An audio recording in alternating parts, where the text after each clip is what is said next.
Hi folks, Paddy here from Compass Physio. This week our blog is around shoulder pain and in particular shoulder impingement. We get lots and lots of people coming into Compass Physio reporting shoulder pain, and the key thing people are trying to find out is a diagnosis of exactly what the problem is.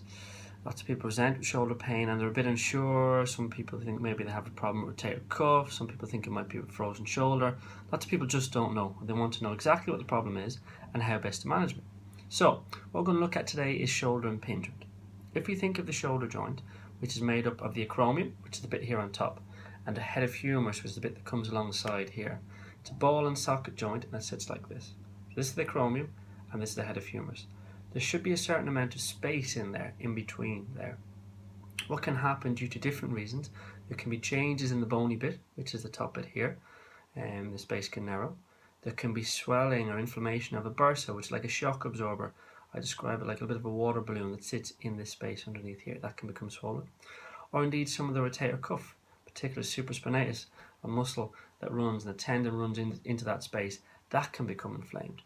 These are just some of the structures that can cause impingement. Impingement normally presents where you get pain in the shoulder. It can be front or back or deep inside. It can also refer pain down into the arm, so we get lots of people presenting with arm pain. Normally with impingement, it comes on when you're lifting the arm to the front or to the side, and you normally get a little bit of a nip as you come up and out to the side, and then it can pass as you go a little bit higher. That's the most common presentation. It can obviously present slightly differently. Other people report pain that comes on gradually, and it can be difficult to lay on that side at night time. You can get some pain in that area. So what can physiotherapy or Compass Physio do for you?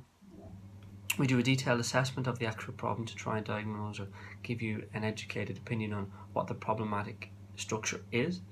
Based on this, we can give you certain exercises to help strengthen, certain exercises to help mobilize and free up that area, and also we do some hands-on treatment. This will help to get you back to your normal level of function as best we can. Further investigations in a small percentage of cases are required.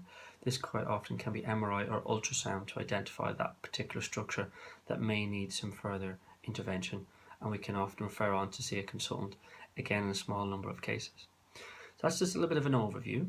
There are 5 key exercises that I would recommend for shoulder impingement, and I've detailed them in our blog. A couple of exercises that are really important for mobility, which is foam rolling your upper back or your thoracic spine. There's a sleeper stretch, which is a stretch where we stretch the capsule. It involves bringing your arm out to the side and stretching and turning down. We also advise on a couple of strengthening exercises to help to build up the rotator cuff and the lower traps, the muscles in the low back. If these are exercises that you think may benefit you, or indeed you need to come and speak to us at Compass Physio, do give us a shout on the details below on our email address info@compassphysio.ie or directly to myself, Paddy, at compassphysio.ie. Okay, as ever guys, any questions, do let us know and we'll speak to you soon.